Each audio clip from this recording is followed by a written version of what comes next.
अस्सलाम वालेकुम, मैं हूं शाहजेब खानजादा। पाकिस्तान में कोरोना के फैलाव में तेजी आ रही है, मगर उसी रफ्तार से लॉकडाउन में नरमी की जा रही है। और आज वज़ीर आज़म इमरान खान ने लॉकडाउन में नरमी से मुताल्लिक मजीद अहम ऐलानात कर दिए हैं। वज़ीर आज़म इमरान खान ने कौमी राब्ता कमेटी के इजलास के बाद कहा कि मखसूस शोबों के अलावा बाकी खोल दिए जाएंगे। उनका कहना था कि बैरून मुल्क फंसे पाकिस्तानियों को ज़्यादा तादाद में वापस लाने का फैसला किया है। उन्होंने सयाहत के शोबे को भी काम करने की इजाज़त देने का ऐलान किया और कहा कि खैबर पख्तूनख्वा और गिलगित बल्तिस्तान की हुकूमतें इस बारे में SOPs बनाएंगी। पाकिस्तान में गुज़िश्ता एक महीने में कोरोना के केसेस और अमवात बढ़ गई हैं। मुल्क में कोरोना के मजमूई केसेस 72,460 हो चुके हैं और अमवात 1,543 हो चुकी हैं। गुज़िश्ता 24 घंटों में 14,398 टेस्ट में से 2,964 नए केसेस रिपोर्ट हुए हैं, यानी कि 20% से भी ज़्यादा इस वक्त मस्बत केसेस की तादाद है। 60 अफराद की कोरोना से अमवात हुई, जबकि गुज़िश्ता रोज़ पाकिस्तान में एक दिन के सबसे ज़्यादा 88 अमवात रिपोर्ट हुई थी और 30 मई को 78 अमवात हुई। पाकिस्तान में कोरोना केसेस और अमवात में ये इजाफा लॉकडाउन ख़त्म होने के बाद हुआ है। इस हवाले से पंजाब के महकमा सेहत की एक अहम समरी सामने आई, जो उस वक्त पंजाब हुकूमत को पेश की गई थी। 15 मई को पेश की गई थी। लॉकडाउन नरम करने की मुखालफत की गई थी, मज़ीद सख्ती की बात की गई थी। जब पंजाब हुकूमत एक एक करके पाबंदियां ख़त्म कर रही थी, उस वक्त पंजाब हुकूमत का महकमा सेहत खबरदार कर रहा था कि हुकूमत सख्त इक़दामात ले, मगर पंजाब हुकूमत ने मज़ीद सख्ती के बजाय एक एक करके पाबंदियां ख़त्म करना शुरू कर दी। 15 मई को सेक्रेटरी हेल्थ ने वज़ीर आला पंजाब को एक समरी भेजी, जिसमें पंजाब ख़ास तौर पर लाहौर में तशवीशनाक सूरत हाल की निशानदही की गई। इस समरी के मुताबिक टेस्ट की सलाहियत के मौसर इस्तेमाल और मालूमात पर मबनी फैसले के लिए पंजाब काबीना की कमेटी ने 27 अप्रैल को वर्किंग ग्रुप कायम करने की मंजूरी दी।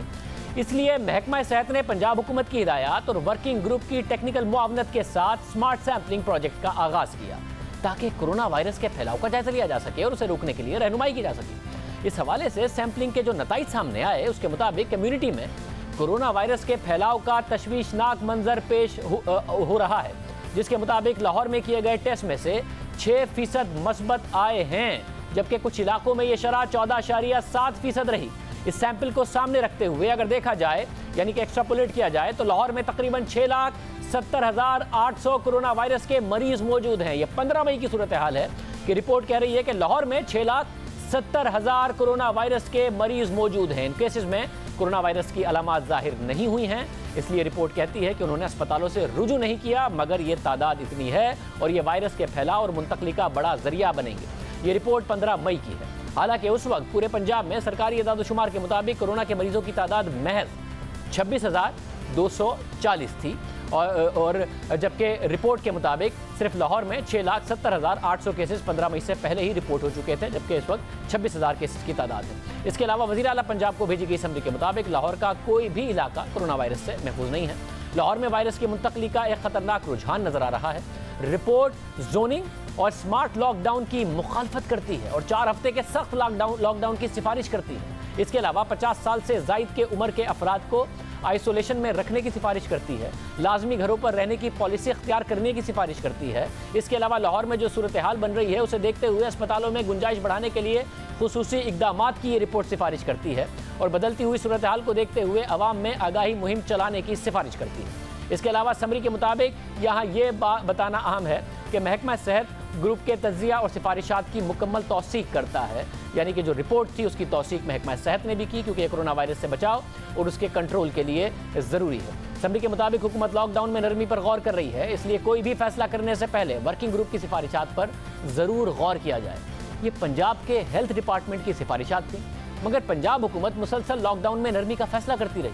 वर्किंग ग्रुप की रिपोर्ट के मुताबिक इब्तिदा में यानी 26 मार्च से 30 अप्रैल तक पंजाब में मस्बत केसेस की शरह 6.6% थी, मगर फिर 1 मई से 12 मई तक 12 दिनों में यह शरह 9.71% तक हो गई, यानी 12 दिनों में मस्बत आने की शरह 12.5% रही और ये शरह दुनिया के दीगर मुतासरा ममालिक के बराबर है। इसके अलावा वर्किंग ग्रुप ने ग्राफ भी शेयर किया, जिसके मुताबिक दीगर ममालिक में कोरोना वायरस से मुतासरा अफराद में कमी आ रही है, जबकि पंजाब में ये तादाद बढ़ रही है, जो कि तशवीश की बात है।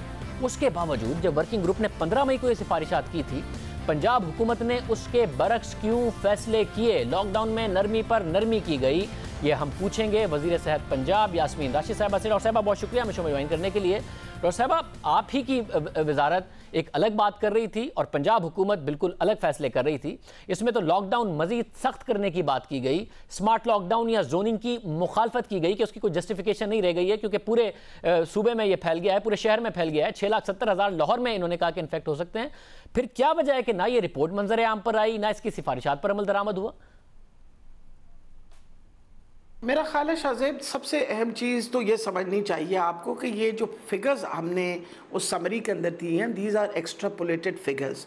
हमने, आपको याद है अगर हमने कहा था आपको, हमने सैम्पलिंग की है, रैंडम सैम्पलिंग की है लाहौर के अंदर, क्योंकि लाहौर में हमारा मेन ब्रंट है इस डिसीज़ का, जहां आज के दिन में तकरीबन 12,000 मरीज़ कंफर्म्ड हैं। तो हमने मेन लाहौर के एरिया के अंदर जब ये कोई तकरीबन 10,000 से ज़्यादा सैम्पलिंग की, तो फिर आप इस फिगर को एक्स्ट्रापोलेट करते हैं depending upon the infectivity ratio. तो वो उससे एक सपोजिशन हुई कि अगर हम इस इन्फेक्टिविटी रेशियो को लें तो शायद कोई तकरीबन 6 लाख लोग अफेक्ट हो सकते हैं, ठीक है। और बेसिस पे नेचुरली जब लग रहा था कि ये इन्फेक्शन बढ़ रही है, तो हमारा ये ख्याल था कि उस वक़्त अभी लॉकडाउन था कि इट शुड बी एक्सटेंडेड। उस दिन जब ये हमने समरी निकाली है तो उसी शाम सुप्रीम कोर्ट ने एक आपको पता है कि डिसीजन दी कि the lockdown should be eased of. तो जब लॉकडाउन का ईज ऑफ सुप्रीम कोर्ट की तरफ से एक डिसीजन आ गया, तो उस समरी को आगे चलाने का कोई जवाज़ नहीं बन रहा था। So by the time it reached, I think one of the departments already this was out, क्योंकि वो तो हमने सारे secretaries के अंदर circulate करनी थी for their opinion। तो already an opinion had been given by the Supreme Court, और फिर आपके सामने है कि पाकिस्तान में तकरीबन सारे बिजनेसेस भी खुले और उन्होंने कहा कि ईद के लिए लोगों को आप इजाज़त दीजिए, और ये दिन जो आप मुकर्रर कर रहे हैं वो भी ये थोड़ी पता कि किस दिन कोरोना फैलेगा। डॉक्टर साहब, ज़ाहिर तहरीक इंसाफ हर चीज़ दूसरों पर डाल देती है। सुप्रीम कोर्ट का फैसला आया है 18 मई को, लॉकडाउन में नरमी का फैसला किया है पंजाब हुकूमत ने 9 मई को, 11 मई को पंजाब हुकूमत ने बाजार और मार्केट्स खोल भी दी। 15 मई को अगर ये रिपोर्ट आ गई थी, तो ये रिपोर्ट सुप्रीम कोर्ट के सामने नहीं रखी गई है, तो सारे फैसले हो चुके थे। शॉपिंग मॉल्स, ऑटोमोबाइल्स खोलने का फैसला, शॉप्स खोलने का 18 मई को हो गया। तो ये तो सारा आप लोग पहले ही फैसला कर चुके थे, सुप्रीम कोर्ट कहां से आ गई इसमें?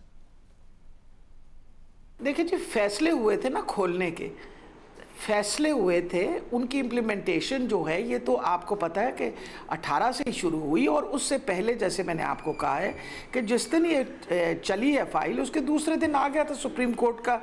नहीं डॉक्टर साहब, बाद में आया सुप्रीम कोर्ट का फैसला। सुप्रीम कोर्ट ने तो अपने फैसले में सिंध हुकूमत को पंजाब हुकूमत की मिसाल दी है कि अगर वो इस तरीके से खोल रहे हैं तो आप क्यों इतनी सख्ती कर रहे हैं। वो तो फैसले में मिसाल दी है सिंध हुकूमत को पंजाब हुकूमत की, सुप्रीम कोर्ट ने।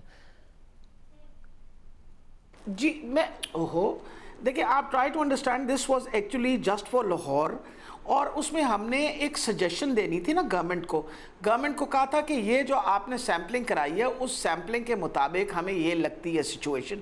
लेकिन अगर मैं अब अपने आप को देखूं तो मेरा ख्याल है जो हमने उस वक्त एक्स्ट्रापोलेशन की थी वो शायद थोड़ी बहुत गलत साबित हुई है। वो वजह ये गलत साबित इसलिए हुई है कि आपके सामने आप ही के प्रोग्राम्स में मैंने कई दफ़ा कहा है कि पहली तक हम एक्सपेक्ट करते हैं कि पंजाब के अंदर हम शायद 50,000 पे चले जाएँ। अगर आपको याद हो, ये मैंने बात कही थी कि there chances that based on all this work that we are doing we might go to 50,000। लेकिन आज अगर मैं देखूं तो मेरे पास फिगर्स जो हैं वो 26,240 की आ रही हैं, और ये भी नहीं है कि हमने केसेस मतलब हमने टेस्ट कम किए हैं। आज के दिन के अंदर हमने 2,40,000 टेस्ट कर चुके हैं इस वक्त। So basically when you talk about extrapolated figures, या आप ट्रेजेक्ट्रीज देते हैं या आप प्रिडिक्ट करते हैं, तो कोई ज़रूरी नहीं है कि हमारी सारी प्रिडिक्शंस जो हैं वो सही साबित हों। नहीं डॉक्टर साहब, सही ये गलत कैसे साबित हुआ है? आपने टोटल टेस्ट की तादाद बताई है, मैं पर डे टेस्ट की तादाद बताएं ना। आपके 6,055 टेस्ट किए थे आपने 15 मई को, उसमें से मस्बत आए थे 287, यानी कि तकरीबन 5%, 5 से 8% का ही उस वक्त मस्बत आ रहे थे। 31 मई को आपने कम टेस्ट किए हैं, 6,000 से कम, 5,487, और मस्बत आए हैं 1,184, यानी 21% से भी ज्यादा मस्बत नतीजे आ रहे हैं। तो उस वक्त जब नतीजा 4 से 5% आ रहा था, 5 से 6% आ रहा था, अब तो 21% आ रहा है, तो वो गलत कैसे साबित हुए? इन्फेक्शन रेट बढ़ा ही है, तो वो तो रिपोर्ट सही साबित हुई। अगर आप इसको एक्स्ट्रापोलेट करेंगे अब 21% को, तो पता नहीं क्या नंबर निकल के आएगा। देखिए देखिए मेरी बात सुने, हमारी तो एक्स्ट्रापोलेशन के मुताबिक तो बहुत ज़्यादा तादाद बढ़ जानी चाहिए थी ना। If it was let's say supposedly 600,000 by the 14th, it should have doubled up to 1200,000, ठीक है ना। अब it should have gone to 1.2 million, लेकिन ऐसी तो कोई बात नहीं हुई। So that is why I said extrapolated figures होती हैं। हम वी ट्राई कि हम साइंटिफिकली कुछ प्रूव करें, लेकिन इस वक्त इस कोविड वायरस में दुनिया के अंदर भी लोग फेस कर रहे हैं problem. We are facing a problem कि हम उसकी उस तरह करके किसी किस्म की प्रेडिक्शन करने से हम कासिर हैं। हम हर 5 दिनों के बाद हम सोचते हैं कि may be will be going in this direction, और वो डायरेक्शन जो है थोड़ा सा तब्दील हो जाता है। डॉक्टर साहब, मैं फिर भी जानना चाह रहा हूँ, ये रिपोर्ट उस वक्त गलत साबित होती अगर आपने टेस्ट की तादाद बढ़ाई होती। 15 मई को 6000 टेस्ट आप कर रही थी, 31 मई को 5487 टेस्ट किए हैं पंजाब ने, और उस वक्त अगर आप टेस्ट की तादाद बढ़ा देती तो 20-21% मस्बत आ रहे हैं, तो आपका 50,000 का नंबर अचीव हो जाता। क्योंकि आपने नहीं किया, आपने टेस्ट की तादाद उल्टा कम कर दी, दरमियान में तो और कम हो गई थी ईद के दिनों में, तो जिसकी वजह से 20% का रेशो के बावजूद तादाद कम है। अगर आप टेस्ट की तादाद बढ़ाते तो उतना ही आ जाता।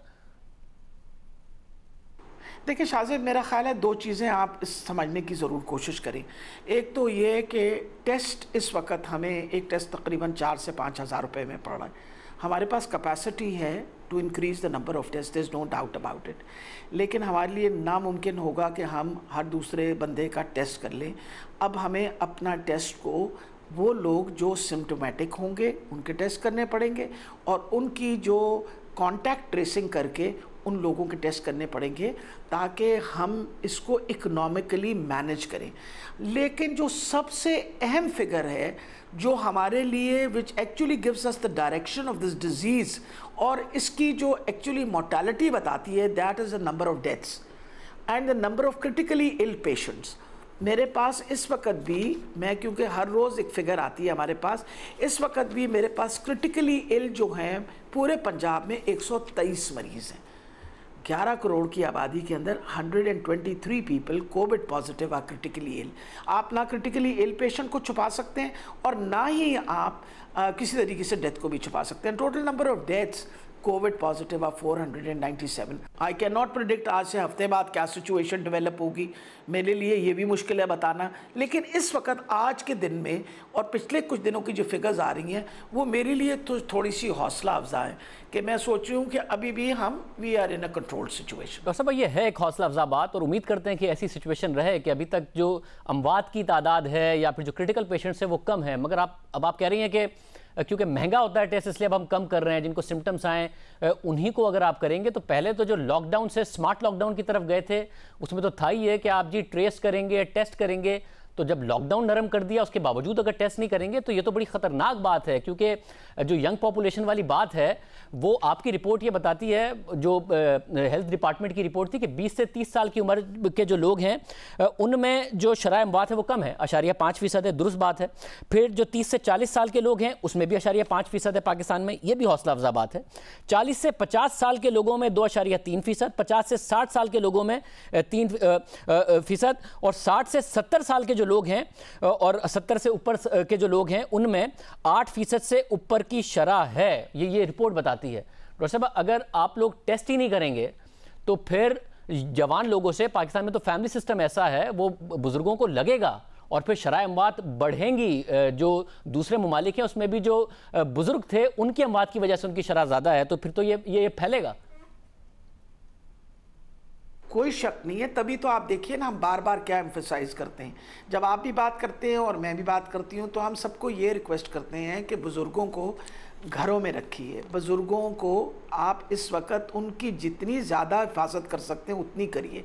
आप उन्हें मत जाके मिलिए, घरों में जाके कोशिश करें कि आप उनको कम से कम जितना आइसोलेट करके, आइसोलेशन का ये मतलब नहीं कि कमरे में बंद कर दीजिए, पर यह कि उनसे दूर रहिए, अपनी दूरी रखें, सोशल डिस्टेंसिंग करें। कोई शक नहीं है, जो आपने बात की इसके ऊपर मैं तो बिल्कुल डिफर ही नहीं करती आपसे। लेकिन अब तो देखें Shahzeb, we need to understand, we have to live with covid. ये वायरस इज़ देयर।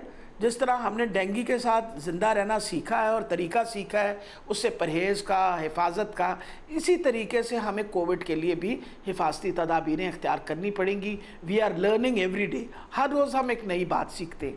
वो दुरुस्त है, ज़ाहिर है हर रोज़ एक नई बात सीखते हैं, मगर अगर हम टेस्ट भी कम करेंगे और सिर्फ आवाम के ऊपर एहतियात का छोड़ेंगे, बतौर डॉक्टर आप समझती हैं, क्योंकि आप शुरू में कहती थी कि लॉकडाउन करने का फ़ायदा हुआ था, सख्ती का फ़ायदा हुआ था, अगर सब आवाम पे छोड़ देते हैं और टेस्ट भी कम करते हैं तो आपको लगता है कि कुछ मस्बत होगा?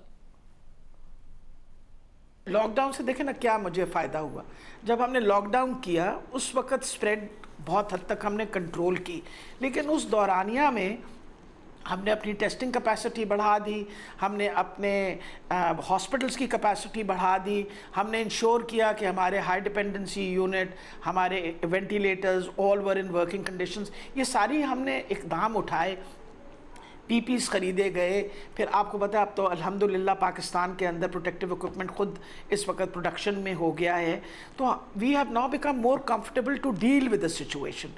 बहुत शुक्रिया। डॉक्टर यास्मीन राशिद साहब हमारे साथ मौजूद थी। असद उमर साहब हमारे साथ मौजूद हैं, वफाकी वजीर मनसूबाबंदी, इसके अलावा सरबराह national command and operation centre भी। असद उमर साहब बहुत शुक्रिया हमें शो पे ज्वाइन करने के लिए। सब पहले तो ज़ाहिर सिंध के हवाले से भी खबरें आ रही हैं कि वो खुश नहीं है, ये जो फैसला हो रहा है लॉकडाउन में मजीद नरमी का। पंजाब के हवाले से भी हमारी बात हो रही थी डॉक्टर यास्मीन राशिद साहब से, अगर आपने सुनी असद साहब जो टेस्ट हैं वो कम हुए हैं, हालांकि इसकी तादाद बढ़नी थी। यही था कि अगर हम नरमी करेंगे तो एक ट्रेस करेंगे, टेस्ट ज़्यादा करेंगे ताकि लॉकडाउन भी नरम हो, बिजनेस का पहिया भी चले। अभी डॉक्टर यास्मीन राशिद साहब कह रही हैं टेस्ट बड़े महंगे हो रहे हैं इसलिए हम सिम्टम्स वाले लोगों को करेंगे, ओवरऑल भी पाकिस्तान में तादाद नहीं बढ़ी है। एग्जैक्टली किस पॉलिसी के साथ पाकिस्तान आगे बढ़ रहा है?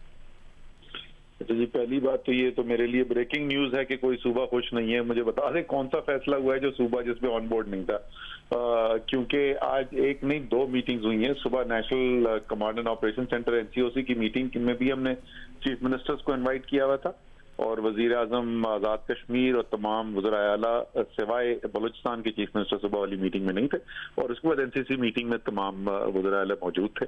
तो अब मुझे तो कोई एक भी इशू याद नहीं है कि जिसके अंदर उन्होंने कोई एतराज किया हो कि हम इस बात से इत्तेफाक नहीं करते। एनीवे नहीं, मुझे अगर यानी कि आज जो भी फैसले हुए हैं उस पर सब का इत्तेफाक था, ये इत्तेफाक से ये अनाउंसमेंट हुई है जो आज वजीर आजम ने भी की, और मजीद जो नरमी की है सयाद, और किसी ने नहीं कहा कि जी अब मजीद सख्ती कर दें। बिल्कुल किसी ने भी नहीं कहा। तमाम सूबों ने ये कहा कि हाँ नेगेटिव लिस्ट के अंदर ऊपर हमें मूव करना है। पुराने शिकवे जरूर थे कि अप्रैल में क्या होना चाहिए और मई में क्या होना चाहिए। आज के फैसलों के ऊपर तो किसी भी नहीं था। सिर्फ वो जिस तरह वजीर आजम ने अपनी ब्रीफिंग में बताया कि टूरिज्म के ऊपर जो दो सूबे जो सबसे ज्यादा बराह रास्त या एक सूबा और खैबर पख्तूनख्वा का और गिलगित बल्तिस्तान जो है बराह रास्त मुतासिर होते, तो उनके दोनों वज़राए आला ने कहा कि जी हमें 2-3 दिन जरा दें, इसके अब SOPs जो है ना वो बाहमी मुशावरत से बनाना चाहते हैं। उसके अलावा किसी इशू पे, और सिंध का तो कोई एक भी इशू ऐसा नहीं है जिसको सिंध ने अपोज किया हो।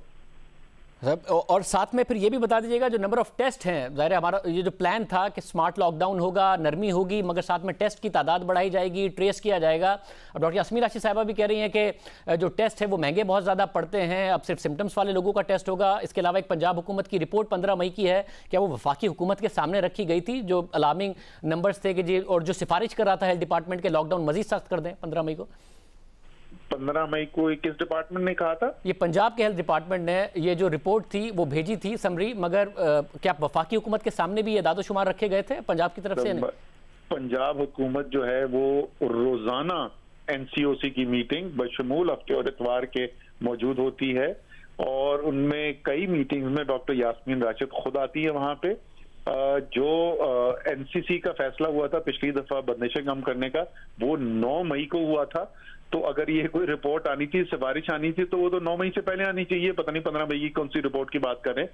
दूसरा, जो जहां तक आप टेस्ट की बात कर रही हैं, टेस्ट जो है वो एनडीए में जो है वो किट्स भिजवाता रहा है, तमाम सूबों को भिजवाता रहा है, उसके पैसे वफाकी हुकूमत देती है। उसके अलावा अगर कोई सूबा करना चाहे तो वो जरूर कर रहे होंगे, लेकिन उसकी जो हमने तादाद सेट की थी 6 लाख से ज्यादा टेस्ट हमने करने हैं जून के महीने में, उसकी किट्स जो है वो एनडीए में फ्री ऑफ कॉस्ट प्रोवाइड कर रहा है। सो आई एम नॉट श्योर कि उसकी क्या है वजह, क्या है, क्यों नहीं हो रहे टेस्ट ज्यादा।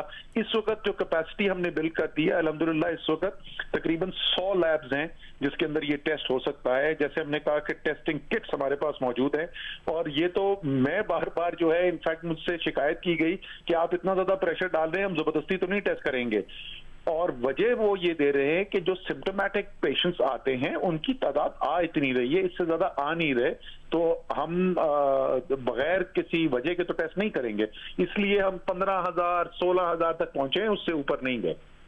मगर असद उमर साहब, ये ज़ाहिर है डॉक्टर यास्मीन राशिद साहिबा तो कह रही थी वो महंगा बहुत पड़ता है, आप कह रहे हैं कि वफाकी हुकूमत ने ये फैसिलिटी अरेंज करके दी है। पाकिस्तान का क्योंकि जो पर मिलियन रेशो था, और हुकूमत कहती भी थी वो भारत से भी बेहतर था, मुख्तलिफ अगर हम डेथ रेशो देखें वो भी और टेस्ट का भी, अब नज़र आ रहा है कि भारत में जो पर मिलियन टेस्ट हैं वो भी ज़्यादा हो गए हैं, पाकिस्तान का जो पर मिलियन डेथ रेशो है वो ज़्यादा हो गया है, पाकिस्तान का पर मिलियन जो इन्फेक्टेड रेशो है वो भी ज़्यादा हो गया है। अभी भी आपको लगता है डेथ रेशो को पाकिस्तान का सिर्फ देखते हुए कि अभी अलार्मिंग सिचुएशन नहीं है पाकिस्तान में?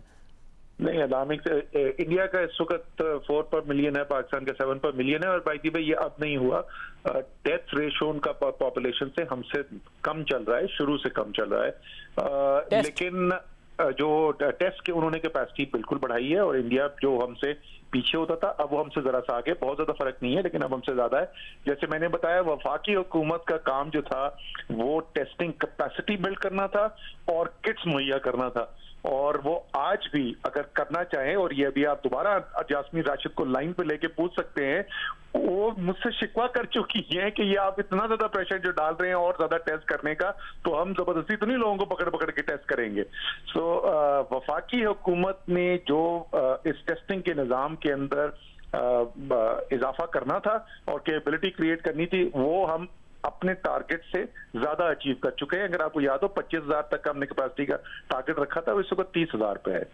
बहुत शुक्रिया। असद उमर साहब हमारे साथ मौजूद थे। वो कह रहे हैं वफाकी हुकूमत का काम था कैपेसिटी बिल्ड करना, उसका खर्चा भी वफाकी हुकूमत ने उठाया और कैपेसिटी बिल्ड कर दी गई है। हम तो कहते हैं सूबों को कि ज़्यादा टेस्ट करें। डॉक्टर यास्मीन राशिद साहबा कहती हैं कि आप क्यों इतना प्रेशराइज करते हैं। डॉक्टर यास्मीन राशिद साहबा हमसे कहती थी कि महंगा टेस्ट होता है। अब ये पाकिस्तान अगर टेस्ट नहीं बढ़ाएगा और फिर लॉकडाउन में भी नरमी आती जाएगी तो ये एक मसला है। दुनिया भर में अगर लॉकडाउन में नरमी भी आ रही है तो टेस्टिंग कैपेसिटी उन्होंने बहुत ज़्यादा बढ़ाई है। सिंध हुकूमत के हवाले से वो कह रहे हैं कि आज सारे फैसले इत्तफाक से हुए थे। तो ये खबरें क्यों आ रही हैं कि सिंध हुकूमत का इख्तिलाफ है? बात करेंगे सिंध हुकूमत से एक ब्रेक में।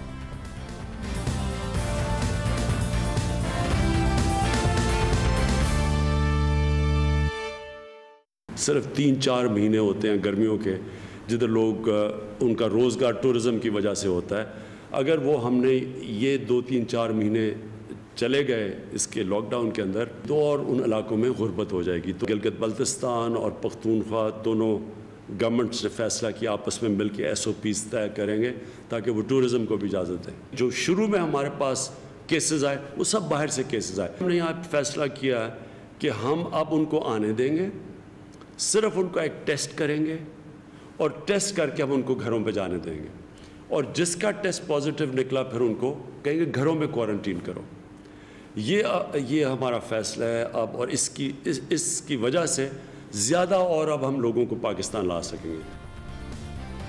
इमरान खान ने आज लॉकडाउन में मजीद नरमी का ऐलान करते हुए सयाहत का शोबा खोलने का भी ऐलान किया, मगर दुनिया से तो गैर मुल्की सयाह आ नहीं सकते। बैरून मुल्क फ़ज़ाई ऑपरेशन के ज़रिए बैरून मुल्क फंसे पाकिस्तानियों को ही पाकिस्तान लाया जा रहा है, और वैसे भी कोई इस वक्त इन हालात में सफ़र कोई और करेगा नहीं। ऐसे में अब सयाहत के शोबे को खोलने का ऐलान किया गया है तो पाकिस्तानियों के लिए ही किया गया है, मगर साथ ही पाकिस्तानियों से ये भी कहा जा रहा है कि वो एहतियात करें, SOPs पर अमल करें, गैर ज़रूरी तौर पर घर से बाहर ना निकलें।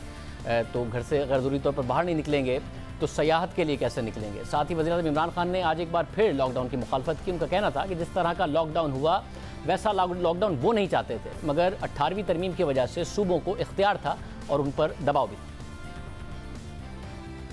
जो मैं चाहता था हो तो वो इस तरह का लॉकडाउन नहीं था जो कि हो गया पाकिस्तान में।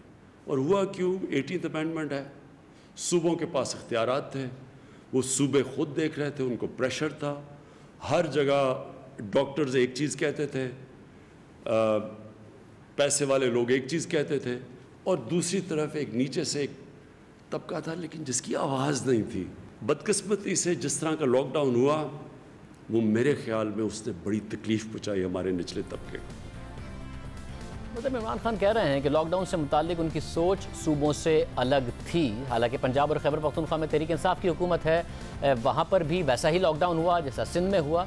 और अगर सिर्फ उन सूबों की ना बात की जाए तो इस्लामाबाद में तो वफाक के मातहत इस्लामाबाद, वहाँ तो खुद इमरान खान साहब फैसला कर सकते थे बतौर वज़ीर आज़म, मगर वहाँ भी लॉकडाउन के तहत पाबंदियाँ नाफिज रही।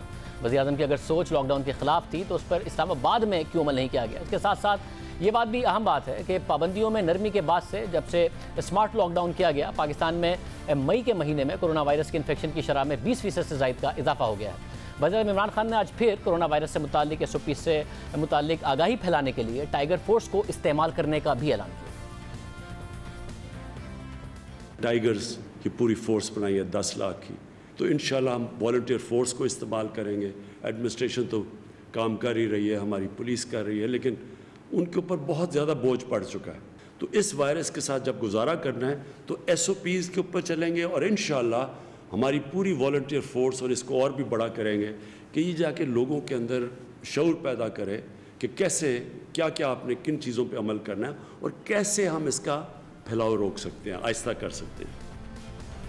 टाइगर फोर्स के ऐलान को अब 2 महीने से ज़्यादा का अरसा हो चुका है। वज़ीर आज़म आज भी कह रहे हैं कि टाइगर फोर्स कैसे अपना किरदार अदा करेगी। उन्होंने 27 मार्च को टाइगर फोर्स बनाने का ऐलान किया था।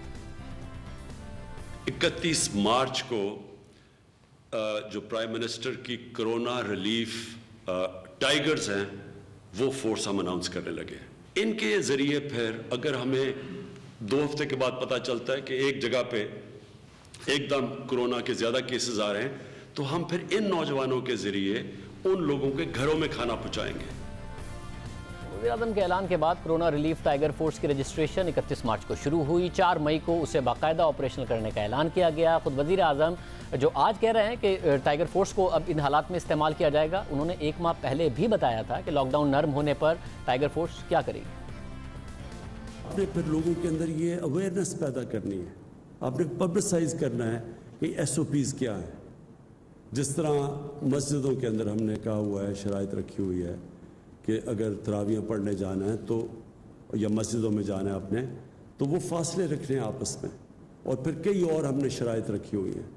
तो ये वॉलंटियर्स का, ये टाइगर्स का काम होगा कि लोगों को आगाह करें कि ये अगर मस्जिद खुल रही है तो आपने मस्जिद में जाना है, तो ये आपने इन शराइतों पे अमल करना है। अगर दुकानें खुल रही हैं तो तब आपने क्या करना है। अगर फैक्ट्रियाँ खुल रही हैं तो आपने लोगों को आगाह करना है इस चीज़ पे। इस बैलेंस के लिए आप टाइगर्स की ज़रूरत पड़ेगी कि पब्लिक के अंदर ये अवेयरनेस कैंपेन करें, लोगों को आगाह करें कि किन शराइत के मुताबिक हम लॉकडाउन को खोल रहे हैं। तो उसके 1 महीने बाद फिर वज़ीर आज़म कह रहे हैं कि टाइगर फोर्स किरदार अदा करेगी। देखते हैं कि इस दफ़ा क्या टाइगर फोर्स की तरफ से किरदार अदा होता है। सिंध हुकूमत हमारे साथ मौजूद होगी एक ब्रेक के बाद।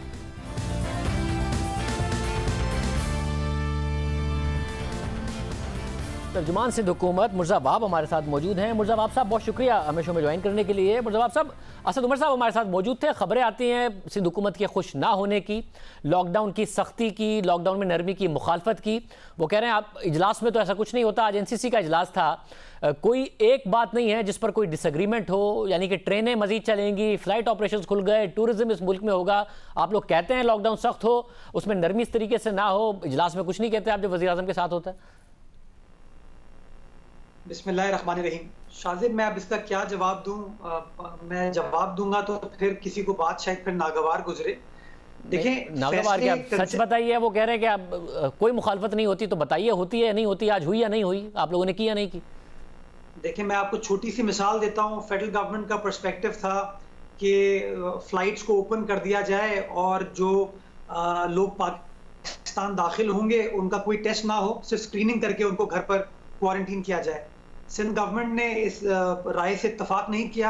हमारी हेल्थ मिनिस्टर साहिबा ने कैटेगोरिकली सिंध गवर्नमेंट का पर्सपेक्टिव वफाक के सामने रखा। हमने कहा ये चीज़ गलत है, स्ट्रैटेजी गलत है, लोगों का टेस्ट होना लाजमी है। लोगों को जब तक टेस्ट पे रिपोर्ट उनकी पॉजिटिव या नेगेटिव ना आए तब तक उनको निकलने की इजाज़त ना दी जाए, ये हमने रखा। ये टूरिज़्म के हवाले से बहुत सारी बात की जा रही है। पंजाब गवर्नमेंट का कहना था कि टूरिज़्म खोल दी जाए। खैबर पख्तूनख्वा गवर्नमेंट ने और गिलगित बल्तिस्तान ने, आज़ाद कश्मीर ने इस बात से इत्तफाक नहीं किया। उन्होंने कहा जी गलत है, इस टाइम पर नहीं होना चाहिए। हालांकि ये दोनों, चाहे कश्मीर हो चाहे गिलगित बल्तिस्तान हो, KP हो, ये टूरिज्म से बड़ा पैसा कमाते हैं, इनकी बड़ी लुक्रेटिव इंडस्ट्री है। वज़ीर आज़म ने तो इनका नाम भी लिया, वज़ीर आज़म ने तो इनका नाम भी लिया। आप कह रहे हैं कि इन दोनों ने मुखालफत की थी कि ना खोले, और पंजाब ने कहा था कि टूरिज्म खोल दें। आप किसी और से भी चेक करवा सकते हैं। मैं अपनी बात पर कायम हूं कि एनसीओसी की मीटिंग में बड़ा कैटेगोरिकली ये रिक्वेस्ट पंजाब गवर्नमेंट की जानिब से आई थी, बोजदार साहब की जानिब से आई थी, और बाकी गवर्नमेंट्स ने इस बात को रेजिस्ट किया था। तो फिर आज आप लोगों ने वैसे क्या कुछ लॉकडाउन में, कुछ सख्तियों में, कुछ एसओपीज में सख्तियों की कोई बात की चीफ मिनिस्टर ने? शादी साहब देखिए, पहले तो मैं इस तासुर की तरदीद करूं पहले कि लॉकडाउन अब नहीं है। ये जो लोग कहते हैं लॉकडाउन में नरमी हो गई, लॉकडाउन में सख्ती हो गई, लॉकडाउन अब खत्म हो गया है। लॉकडाउन के हवाले से जो पहले फैसले किए गए थे वो ऑलमोस्ट 90% खत्म हो चुके हैं। अब कुछ ऐसी नेगेटिव सेक्टर है जहां पर अभी भी पाबंदी है, बल्कि बाकी तमाम चीजों को आपने खोल दिया है। तो ये जो बार बार मीडिया पर बात होती है कि लॉकडाउन हो गया, सख्ती हो गई, नरमी हो गई, लॉकडाउन इस वक्त पाकिस्तान में या कल से लॉकडाउन नहीं है। पहली चीज, एसओपीज के हवाले से वजीर आला सिंध ने 3-4 गुजारिशात वजीर आजम को की थी। पहली बात जो वजीर आला ने कही वो ये थी कि सूबाई हुकूमत को, वफाकी हुकूमत को एक कॉमन नैरेटिव के साथ पब्लिक को एड्रेस करने की ज़रूरत है। पब्लिक को बताने की ज़रूरत है कि कोरोना वायरस एक रियलिटी है, एक ख़तरनाक रियलिटी है, और उस रियलिटी से निमटने के लिए हमें संजीदा होना पड़ेगा, वरना अदरवाइज नंबर्स इसी तरीके से ख़तरनाक अंदाज से बढ़ते होंगे। जो मुतज़ाद बयानियाँ आता है कि मैं कुछ कह रहा हूँ, पीटीआई की लीडरशिप कुछ और कह रही है, इन चीज़ों को नहीं होना चाहिए। और वज़ीर आला सिंध ने वज़ीर आज़म से रिक्वेस्ट की कि सर आपको लीड लेने की ज़रूरत है। अगर आपकी सिंध की क़यादत ये काउंटर वर्जन आवाम को देती है, गुमराह करने की कोशिश करती है, तो आप ज़रा उसके ऊपर नोटिस लें, उसके ऊपर एक्शन लें। दूसरी बात, वज़ीर आला सिंध ने हेल्थ सेक्टर के हवाले से, मेडिकल प्रोफेशनल्स के हवाले से क्या इनको सिक्योर करने की जरूरत है फिजिकली भी, बिकॉज चूंकि लोगों के अंदर एक ये तासुर डेवलप हो गया है कि कोरोना वायरस तो एग्जिस्ट ही नहीं करता, तो डॉक्टर या अस्पताल क्रिएट करें कोरोना वायरस को ताकि वो लोगों की जानों से खेल सके, जिसकी वजह से आपको कराची के अंदर वो अनफॉर्चुनेट वाकयात नजर आते हैं कि लोग जबरदस्ती अस्पतालों में आ जाते हैं और डॉक्टर्स को या मेडिकल स्टाफ को जदुकोप करते हैं। तो इसके लिए हमें बड़ा मुझे आखिर में जरा ये भी बता दीजिएगा कि 15 मई को आपने भी 5566 टेस्ट किए, फिर ईद की छुट्टियों में आपके टेस्ट की तादाद कम हुई। आज आप 31 मई को भी आपने 4100 टेस्ट किए, अब आप आज क्या 6000 से ऊपर आपने टेस्ट किए। यास्मीन राशिद साहिबा कह रही थी कि जी वो महंगा बहुत पड़ता है टेस्ट। असद उमर साहब कह रहे हैं भाई वफाक ने अरेंज करके दिए हैं, पैसे दे के दिए, पैसे का तो कोई मसला ही नहीं है इसमें। क्या पैसे आप लोगों को पड़ते हैं, क्या होता है इसमें? शादिब साहब, सिंध में आज की तारीख में पिछले 24 घंटों में 6279 टेस्ट हुए हैं, 6289। हमारी इंस्टॉल्ड कैपेसिटी है 6750, तो हम तकरीबन 95% हम अपनी टेस्टिंग कैपेसिटी को मीट कर रहे हैं। हमें टेस्टिंग किट्स की जो मेजॉरिटी है, जो हाई क्वालिटी मेडिकल किट्स थी, टेस्टिंग किट्स थी, वो सिंध हुकूमत ने खुद अक्वायर की थी, खुद खरीदी थी। बट कुछ किट्स हमें फेडरल गवर्नमेंट की जानिब से भी आई हैं, हमें मिली हैं। इसके अखराजात सिंध गवर्नमेंट बेयर कर रही है, और मैं ये वादे करना चाहूँगा कि सूबा सिंध के अंदर जो टेस्टिंग हो रही है वो लोगों के घरों पर जाके हो रही है। जो शख्स हमसे रुजू करता है, हमारी टीम उसके घर पर जाती है और फ्री ऑफ कॉस्ट टेस्ट लिया जाता है। बहुत शुक्रिया। मुर्जा वहाब साहब हमारे साथ मौजूद थे। तीनों का वर्जन आपने सुना है टेस्टिंग के हवाले से। प्रोग्राम में आगे बढ़ते हैं। फ़रोग नसीम ने एक बार फिर से इस्तीफ़ा दे दिया और अब वो कल से सुप्रीम कोर्ट में जस्टिस काजी फाइज़ ईसा के खिलाफ रेफरेंस के खिलाफ समात में हुकूमत का मुकदमा लड़ेंगे।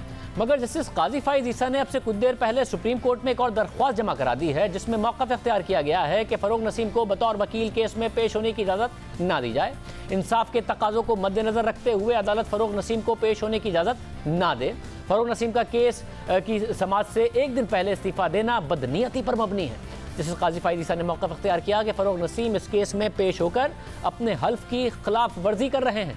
फ़रोग नसीम का अमल आइन के मुनाफी और धोखाधड़ी के मुतरादिफ है। हुकूमत के केस में बतौर निजी वकील पेश होना खुद सुप्रीम कोर्ट के फैसले की खिलाफ वर्जी है। अब तकरीबन 3 महीने के बाद कल से सुप्रीम कोर्ट का 10 रुकनी बेंच दोबारा से जस्टिस काजी फाइज़ ईसा रेफरेंस के खिलाफ दरख्वास्तों की समाअत करेगा। इस समाअत से पहले 29 मई को जस्टिस काजी फाइज़ ईसा ने एक और जवाब जमा कराया था, जिसमें उन्होंने मौक़िफ़ इख्तियार किया था कि 18 फरवरी को सुप्रीम कोर्ट में अटॉर्नी जनरल ने इंतहाई तौहीन आमेज़ बयान दिया, ये अदालत पर हमला था। उस वक्त कमरा अदालत में वज़ीर क़ानून फ़रोग नसीम भी मौजूद थे, मगर उन्होंने अटॉर्नी जनरल को नहीं रोका, ना ही उन्होंने इस बयान से लाताल्लुकी का इजहार किया। इसके बाद अगले दिन यानी 19 फरवरी को सुप्रीम कोर्ट ने अटॉर्नी जनरल से कहा कि वो अपने इल्ज़ाम को साबित करें या फिर अदालत से माफ़ी मांगे। इसके बाद 20 फरवरी को अनवर मंसूर ने अदालत से माफ़ी मांग ली और अपने बयान से पीछे हट गए। अटॉर्नी जनरल ने अपने बयान में ये नहीं कहा कि उन्हें ये मालूमात वफाकी हुकूमत ने नहीं दी और ना ही उन्होंने ये कहा कि उन्होंने ये बयान बगैर इजाज़त के दिया था। फिर उसके बाद सेक्रेटरी कानून ने अदालत को बताया कि अनवर मंसूर ने बयान बगैर इजाज़त के दिया। वफाकी हुकूमत ने ना तो इस बयान की इजाज़त दी, ना ही वफाकी हुकूमत को पता था कि अटॉर्नी जनरल ये बयान देंगे, इसलिए हुकूमत अनवर मंसूर के बयान से लाताल्लुकी का इजहार करती है। इसके बाद जस्टिस काजी फैज़ ईसा ने अपने बयान में लिखा कि अनवर मंसूर ने बहुत से टीवी इंटरव्यूज़ में ये कहा कि उन्होंने जिन मालूमात की बुनियाद पर अदालत में बयान दिया था वो मालूमात उन्हें हुकूमत ने फराहम की थी और उन्हें ये बयान अदालत में देने की बाकायदा इजाज़त दी गई थी, जिसके बाद वफाकी वज़ीर कानून ने अनवर मंसूर को झूठा भी करार दिया। ये तमाम इंटरव्यूज़ यूट्यूब पर दस्तियाब है। जस्टिस काजी फैज़ ईसा ने अपने जवाब में लिखा कि बदकिस्मती से अनवर मंसूर खान और फ़रोग नसीम ने अपनी और हुकूमत की साख को बर्बाद कर दिया। इन दोनों अफराद ने मेरे खिलाफ रेफरेंस तैयार किया, इसलिए 18 और 19 फरवरी को जो कुछ हुआ उसके बाद रेफरेंस तैयार करने वाले इन दोनों अफराद से पूछगछ की जानी चाहिए। अब ये एक अहम मामला है, कल देखते हैं कि इस समाअत के हवाले से सुप्रीम कोर्ट में क्या समाअत होती है, क्या फैसला होता है। फैज़ ईसा ने फ़रोग नसीम के हवाले से एक और दरख्वास्त जमा कराई है। आज के प्रोग्राम में इतना ही, आपसे कल के प्रोग्राम में मुलाकात होगी। इजाज़त दीजिए।